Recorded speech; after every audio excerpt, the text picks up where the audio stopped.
Hola, bienvenidos a este video.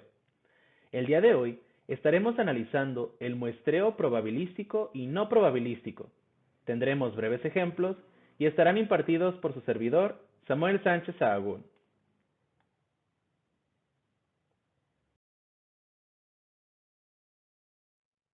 Primero que nada, ¿qué es una muestra?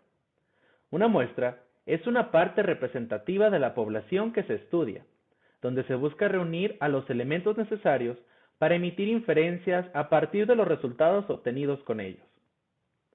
Esto se hace principalmente cuando una población no puede ser estudiada en su totalidad, ya sea porque el número de elementos es muy grande o porque resulta muy costoso para la investigación, porque tardaría mucho tiempo o por cualquier otra razón que lo pueda impedir.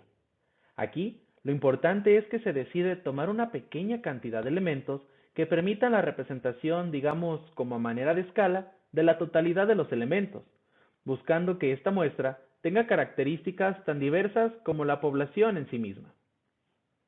Se busca que exista una proporción entre los elementos de la población dentro de la muestra, de modo que se reduzca la cantidad y con ello se facilita o economiza el estudio, pero al mismo tiempo no se comprometa la fiabilidad de la investigación. Técnicamente, es un recurso que sirve como un truco para acceder a resultados de manera más eficaz y barata que si se hiciera con todos los elementos que conforman a la población.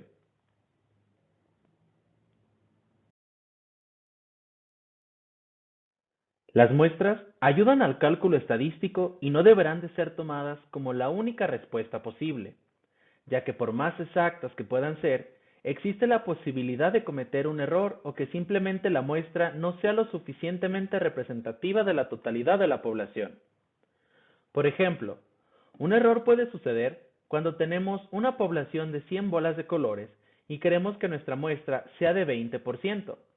Por casualidad o aleatoriedad, esas 20 bolas son 18 de color azul, una roja y otra verde, otorgándonos una muestra escasa de fidelidad a la población, ya que ésta se conforma de 100 bolas de 5 colores diferentes y nuestra muestra tiene casi su totalidad de bolas de un solo color y el resto quedó fuera o con una probabilidad de aparecer muy diferente a lo que la población real pudiera suceder. Es muy importante que cuando seleccionemos una muestra, incluso siendo la selección de manera aleatoria, esta otorgue una representación proporcional y fiel a la totalidad de elementos que conforman la población, porque si no es así, entonces nuestro cálculo estará bien hecho, pero no reflejará un resultado apropiado, lo cual, paradójicamente, lo convertiría en un esfuerzo nulo para la investigación.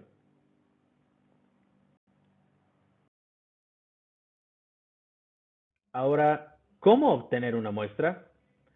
El muestreo probabilístico tiene la facultad de otorgarle a todos los elementos de la población la misma oportunidad para ser seleccionados, ya que usan métodos de selección aleatoria que por su naturaleza funcionan de manera imparcial con toda la población, mientras que los métodos no probabilísticos son menos objetivos y no permiten que todos los elementos tengan las mismas oportunidades de ser seleccionados.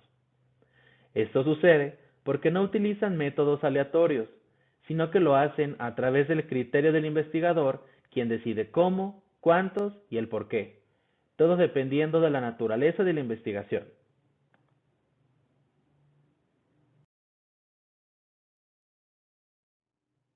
A continuación, tenemos los cuatro tipos de muestreo probabilístico: el aleatorio simple, el sistemático, el estratificado y el de conglomerados. Todos ellos utilizan métodos aleatorios para realizar la selección de elementos dentro de la población, pero en este video estaremos analizando solamente el muestreo aleatorio simple y el muestreo aleatorio sistemático.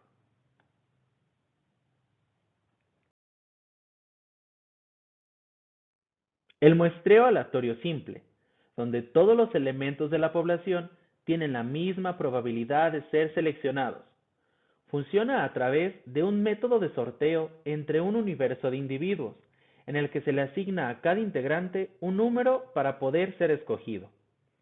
Este tipo de sorteo hace referencia a las urnas, a los algoritmos que obtienen algún ganador, a las loterías, a las carreras, etc. Técnicamente, pueden seleccionarse de cualquier forma en la cual todos tengan la oportunidad de ser escogidos y exista una cantidad de datos que deban de obtenerse. Pudiera ser a través de una urna con papelitos o bolas numeradas con los datos de participantes, o pudiera ser cualquier otro tipo de sorteo. Una rifa sería un buen ejemplo.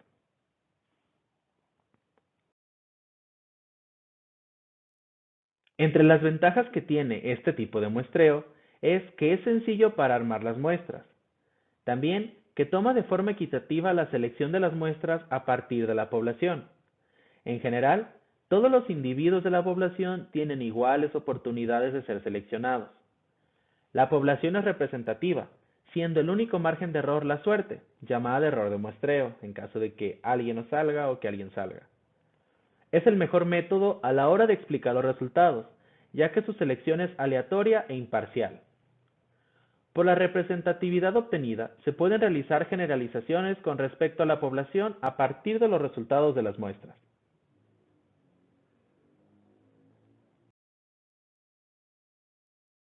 Mientras tanto, imaginemos las desventajas. Se requiere de una lista completa de todos los miembros de la población. Esta lista debe estar debidamente elaborada, completa y actualizada, con los datos necesarios. En las poblaciones grandes es difícil disponer de los datos necesarios para este tipo de muestreo, por lo que se recomienda utilizar otra técnica. Imaginen tener poblaciones de miles, miles de millones o una cantidad inimaginable de elementos. Sería muy difícil e impráctico crear una lista con tantos datos, por lo cual esta sería una limitante y se recomienda no utilizarse en estos casos.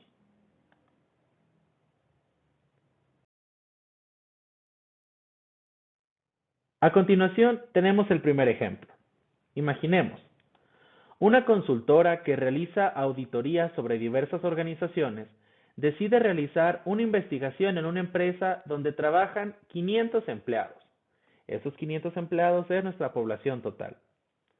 Para llevar a cabo dicho estudio, la consultora debe trabajar una muestra estadística de 50 personas, equivalente al 10%, por lo que escoge utilizar el método de muestreo aleatorio simple, para el cual sigue los siguientes pasos.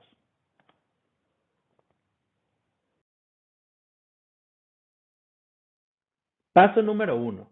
Enlistar con número a los 500 empleados de la organización, que técnicamente es nuestra población. Le voy a otorgar un número a cada uno de los empleados. Y después voy a elegir 50 números al azar. Esto se va a hacer a través de un sorteo.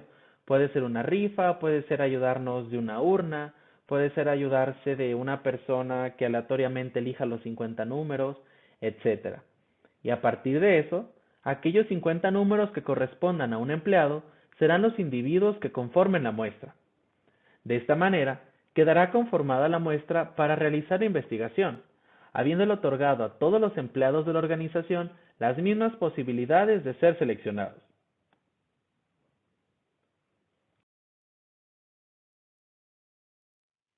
Tenemos otro ejemplo. En un salón de clases con 35 alumnos, la maestra debe seleccionar a una muestra de 5 de ellos para que les apliquen un examen sobre las tablas de multiplicar. Ella decide anotar el nombre de todos los alumnos en un papelito y ponerlos todos juntos en un bote de cartón.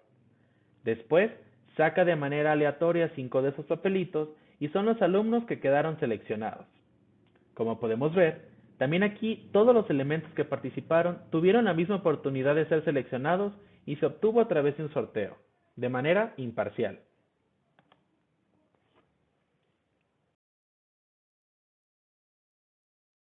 Ahora analizaremos el muestreo aleatorio sistemático, que se basa en enlistar a toda una población, elegir de forma aleatoria el primer individuo para la muestra y luego, a partir de un intervalo definido por el investigador, seleccionar al resto de los individuos que conformarán la muestra.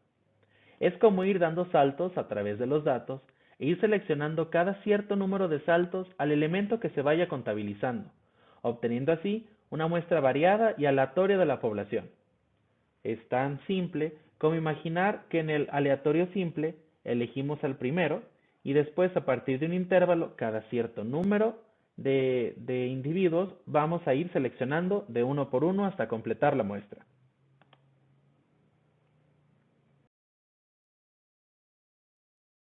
Entre las ventajas de este tipo de muestreo se encuentran que permite obtener buenas propiedades de representatividad.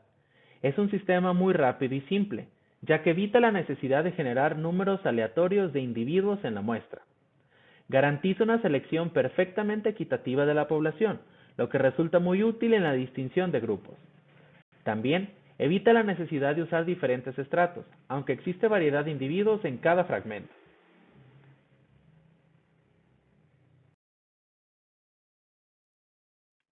Por el otro lado, existe tan solo una desventaja o inconveniente al utilizar esta técnica. El orden en que se coloca a la población seleccionada puede llegar a tener un tipo de periodicidad oculta, la cual puede coincidir con el intervalo seleccionado, ocasionando una muestra sesgada. Imaginemos que tuviéramos una muestra en la que cada cierto intervalo hubiera una repetición, hubiera alguna tendencia. Esto pudiera ser un problema, ya que pudiéramos obtener nada más algún tipo de datos o algún tipo de elemento dentro de la población y no sería tan variado como debería de serlo.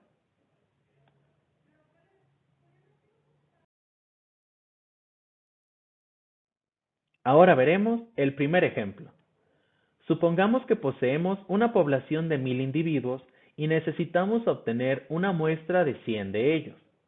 Para ello, dividiremos en primer lugar el total de la población en 100 fragmentos aleatorios de 10 individuos, porque 1000 entre 100 da un total de 10. Luego, seleccionaremos un número al azar entre el 1 y el 10. Podemos sortearlo o simplemente podemos decidirlo nosotros. Finalmente, no conocemos la posición de cada uno de los elementos de la población como para que esto tenga alguna relevancia. Si el número obtenido al azar es el 6, a partir del individuo número 6 de la población se definirá nuestra muestra. Es decir, que a partir de él se irán completando intervalos de 10. Es decir, tendremos 6, 16, 26, 36, 46, etcétera, etcétera, hasta 996, que es el último intervalo al que podemos llegar antes de completar toda nuestra cantidad de elementos de la muestra. De esta manera, quedará conformada la muestra de 100 individuos a través del muestreo sistemático.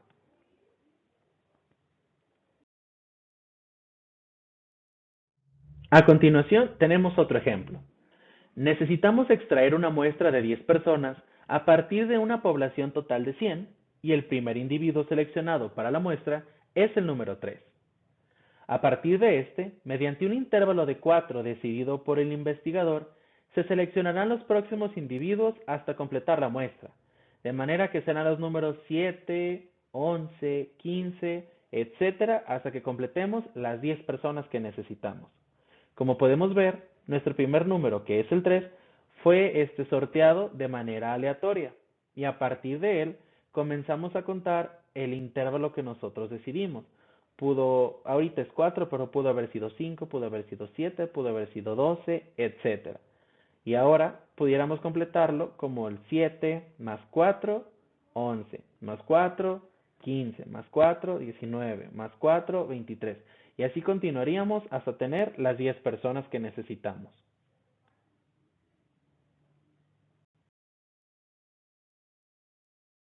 Ahora tenemos los 4 tipos de muestreo no probabilístico: por cuotas, por conveniencia, bola de nieve y discrecional, siendo ellos todo lo opuesto a los probabilísticos. No utilizan métodos aleatorios para la selección de datos y a continuación analizaremos dos de ellos: muestreo por cuotas y muestreo por conveniencia.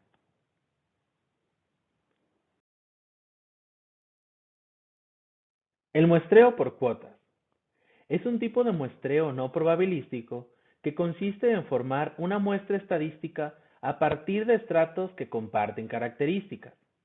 Mediante este sistema, el investigador divide a la población en grupos o estratos que poseen características similares, como el sexo, la edad, religión, etc. Y de ellos, se selecciona una muestra proporcional y representativa de toda la población. Por último, el investigador podrá hacer la selección de individuos por conveniencia o por comodidad, sin la necesidad de que la muestra sea aleatoria. El muestreo por cuotas se puede entender como la versión no probabilística del muestreo estratificado, ya que la selección de individuos de cada estrato se hace por conveniencia y a propia elección del investigador.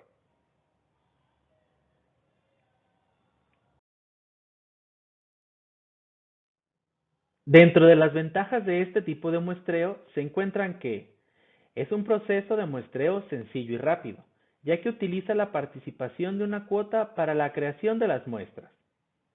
La interpretación de la información es mucho más fácil para el investigador. Otorga una representación efectiva de la población al investigar. No permite la sobrerepresentación, ya que estudia la población por cuotas específicas. Tampoco es necesario un presupuesto elevado para realizar este tipo de muestreo.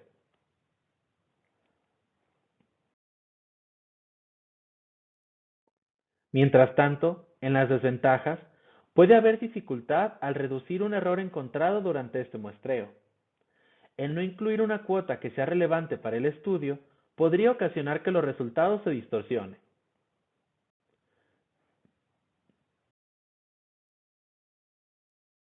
Ahora analicemos un ejemplo.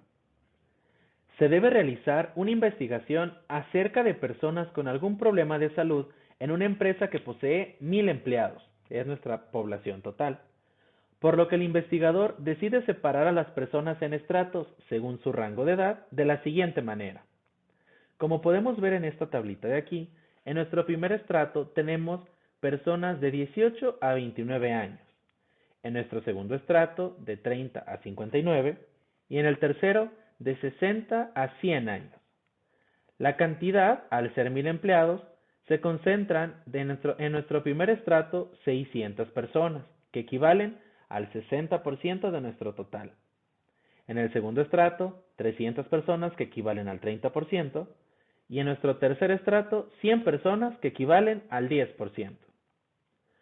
Con los estratos ya segmentados, el investigador debe conformar una muestra que sea proporcional al total de la población, porque si quisiéramos lo haríamos con todo, pero al sacar una muestra es reducirlo para hacerlo más fácil. Por lo que selecciona una muestra estadística de 100 personas para realizar su investigación. En lugar de 1000, vamos a reducirlo a 100. Dentro de ellas, el investigador decide tomar 60 empleados de entre 18 y 29 años. Estos 60 empleados equivalen ahora al 6% de lo que originalmente teníamos. Ahora también toma a 30 empleados entre 30 a 59 años, lo cual equivale al 3%, y 10 empleados de entre 60 a 100 años, que ahora equivale al 1% de nuestra muestra total. Pero pues obviamente, hablando de nuestra muestra, tenemos 60, 30 y 10%, solo que es en una proporción distinta. Asimismo, define su criterio de selección a conveniencia, pues elige para la muestra aquellos empleados que más confianza y relación tienen con él. Ahí no le importa si es aleatorio, para nada que lo tome en cuenta. Él agarra los que más fácil sabe que se la van a llevar con él y los que cree que mejor información le van a otorgar. De esta manera, quedaría conformado el muestreo por cuotas de 100 personas, de manera proporcional a la población. Y a partir de esta muestra, el investigador podrá realizar su investigación sobre los problemas de salud de los empleados de la empresa.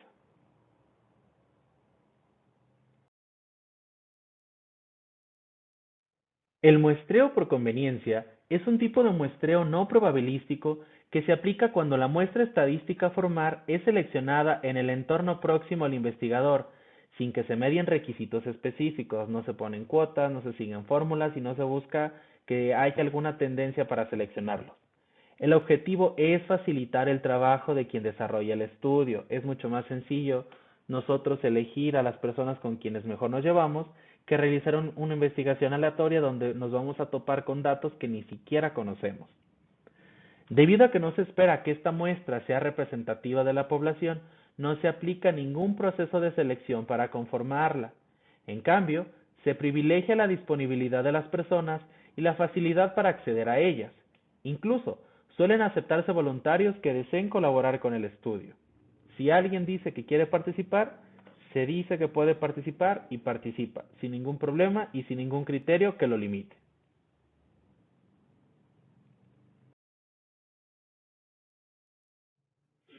Dentro de las ventajas de este tipo de muestreo se encuentran que se ahorra tiempo, ya que no hay que cumplir con requisitos rigurosos para seleccionar la muestra, lo que lo vuelve más breve. Es mucho más económica, no se requieren grandes inversiones para desarrollar el estudio. Es muy práctico recurrir al muestreo por conveniencia para desarrollar estudios pilotos. También permite identificar tendencias e indicar posibles resultados que nutrirán el desarrollo del estudio definitivo.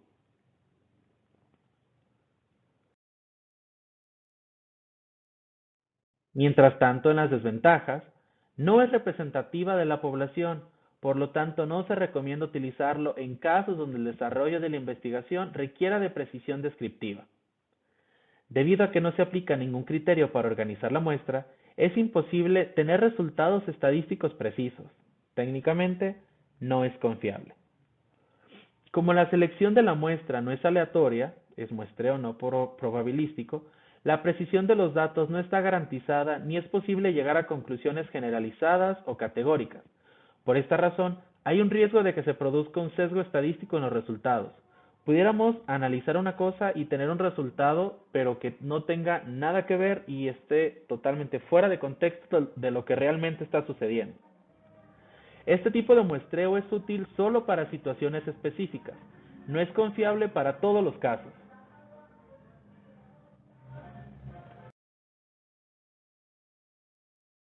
Ahora tenemos otro ejemplo. Un directivo decide conocer cuáles son las opiniones acerca de un profesor en un aula, por lo que llama a 5 alumnos al azar para realizarles una encuesta y conformar su muestra estadística de una manera rápida y fácil. Imaginemos que elige a los 5 alumnos a los cuales se llevan mejor con el profesor y van a dar opiniones totalmente positivas. O por el contrario, elige a los 5 alumnos con los que más mal le va al profesor y va a recibir opiniones negativas. Esto es muy rápido, es muy sencillo de hacer, pero no es representativo, porque no sabemos todos los demás alumnos cómo estuvieran pensando o la opinión que hay realmente del maestro, porque como se toma a conveniencia de los investigadores, puede estar alterado, puede irse más para un lado, más para el otro. Esto sirve para hacerlo rápido, para hacerlo sencillo y para hacerlo barato. No es realmente confiable, pero si el estudio lo amerita, puede ser aplicable.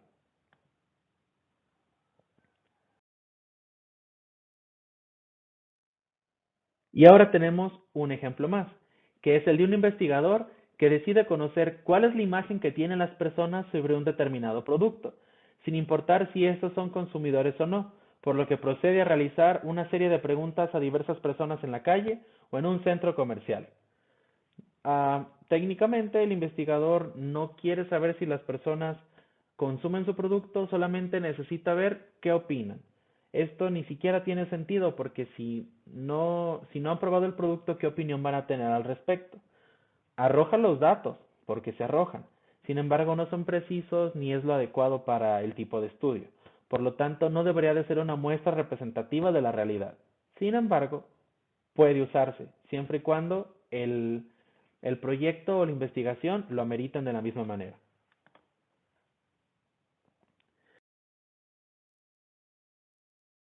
Y lamentablemente llegamos al final de este video. Espero de todo corazón que les haya quedado claro cómo es que funcionan estos tipos de muestreo y cómo aplicarlos de manera eficiente en nuestra vida diaria. Sin más por el momento, me despido de ustedes, deseándoles que tengan un muy lindo día, mañana, tarde, noche, como lo estén viendo, y nos vemos.